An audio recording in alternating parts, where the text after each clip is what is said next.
সোনামণিরা, আজকে আমরা একটি মজার গল্প শুনবো। এক গ্রামে একটা পুকুর ছিল। এই দেখো সেই পুকুর, দেখছো পুকুরটা? পুকুরে কত জল। এক গ্রামে একটি পুকুর ছিল, বিরাট পুকুর। দেখছো? এই দেখো সেই পুকুরটা, বিরাট পুকুর, তাতে অনেক জল, নানা রকম মাছ আছে সেখানে। এই দেখো মাছগুলো সব খেলা করছে, দেখছো সোনামণিরা? এই দেখো মাছগুলো, নানা রকম মাছ আছে সেখানে। এছাড়া আছে শামুক, ব্যাং, কাঁকড়া। এই দেখো শামুক, দেখতে পাচ্ছ?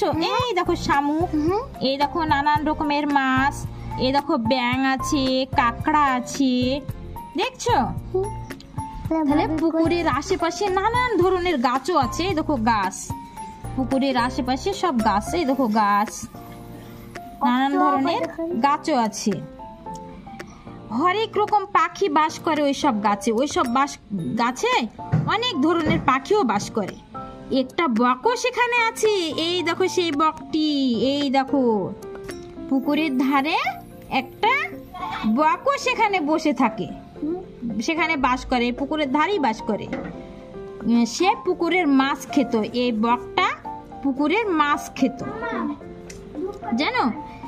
একটা তখন বুড়ো হয়েছে, বকটা তখন বুড়ো হয়ে গেছে, অনেক বয়স হয়ে গেছে, বুড়ো হয়ে গেছে। সে আর মাছ ধরতে পারে না, খাবার জোগাড় করা খুব কষ্ট। সে বুদ্ধি আটতে লাগলো। তাহলে এই বকটা বুড়ো হয়ে গেছে, বকটা এখন বুড়ো হয়ে গেছে, সে আর মাছ ধরতে পারে না, খাবার জোগাড় করা খুব কষ্ট। তখন সে বুদ্ধি আটতে লাগলো। একদিন সকাল বেলা বক পুকুরের ধারে বসে কাঁদতে লাগলো। এই দেখো এই বকটি পুকুরের ধারে এসেছে, দেখছো? এই দেখো এটা হচ্ছে পুকুর, পুকুরের ধারে বসে কাঁদতে লাগলো। তখন বক মামা, কাঁদছো কেন? পুকুরের মাছ, ব্যাং, কচ্ছপ, কাঁকড়া সবাই সেখানে চলে এলো। মানে বক মামাটাকে কাঁদতে দেখে পুকুরের মাছ, ব্যাং, কচ্ছপ, কাঁকড়া সবাই সেখানে চলে এলো। এই বলছে যে, বক মামা তুমি কাঁদছো কেন? তাই বলছে। সবার প্রশ্ন, তুমি কাঁদছো কেন বক মামা? সবাই প্রশ্ন করছে, বকও জিজ্ঞেস করছে, ব্যাঙও জিজ্ঞেস করছে, কচ্ছপেও জিজ্ঞেস করছে, কাঁকড়াতেও জিজ্ঞেস করছে। বলছে, বক মামা তুমি কাঁদছো কেন? বক মামা, বক বলল, দেখো বাবারা, আমি তো বুড়ো হয়েছি। তখন বক কি বলছে জানো? বলছে যে, দেখো বাবারা, আমি তো বুড়ো হয়েছি, কদিন আর বাঁচবো, কিন্তু তোমাদের কি হবে? আমি তো সারা জীবন এই পুকুরের ধারেই কাটালাম। তোমাদের বাপ ঠাকুরদার সঙ্গে আমার সম্বন্ধ, তোমাদের আমি কত ছোটবেলা থেকে দেখছি।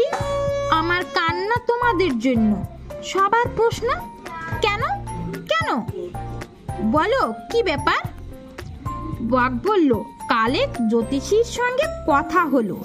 সে বলল, আগামী বছরে কোনো বৃষ্টি হবে না, পুকুরের সব জল শুকিয়ে যাবে।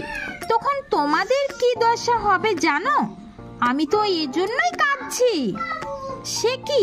তাহলে তো সর্বনাশ। তুমি আমাদের একটা গতি করো। সবাই বককে ধরলো, তুমি আমাদের মামা, তুমি কিছু একটা করো। বক বলল, ঠিক আছে, কাছে আর একটা পুকুর আছে, অনেক জল, বৃষ্টি না হলেও কিছু হবে না, ও জল কখনোই শুকাবে না, তোমরা সেখানে যেতে পারো। বক তাই বলল। তোমার ডানা আছে, আমাদের তো ডানা নেই, আমরা কিভাবে যাব? বক বলল, ঠিক আছে, আমার পিঠে করে তোমাদের নিয়ে যাব। আমি তো বুড়ো হয়েছি, বেশি কষ্ট করতে পারবো না, আমি রোজ একজন করে নিয়ে যাব। তাই ঠিক হলো। সবাই আগে যেতে চায়। বক তাদের বুঝিয়ে বলে, তোমরা চিন্তা করো না, আমি তো আছি, আমি সবাইকে নিয়ে যাব।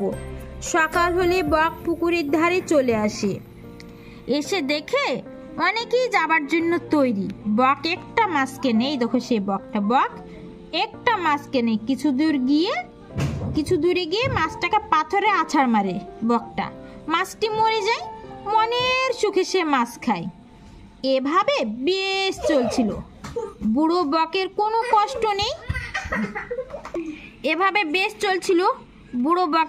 কষ্ট নেই। বেশ আরামে সে আছে। এক কাকড়া তাকে খুব ধরেছে। রোজই বলে, মামা আমায় নিয়ে চলো, আর পারি না। বকও দেখলো রোজ রোজ মাছ খাওয়া ভালো না, একঘেয়ে হয়ে গেছে, মুখটা পাল্টানো দরকার। কাকড়াকে বলল, তুমি তৈরি থেকো, কাল তোমায় নিয়ে যাব। পরের দিন সকাল, কাকড়া তৈরি।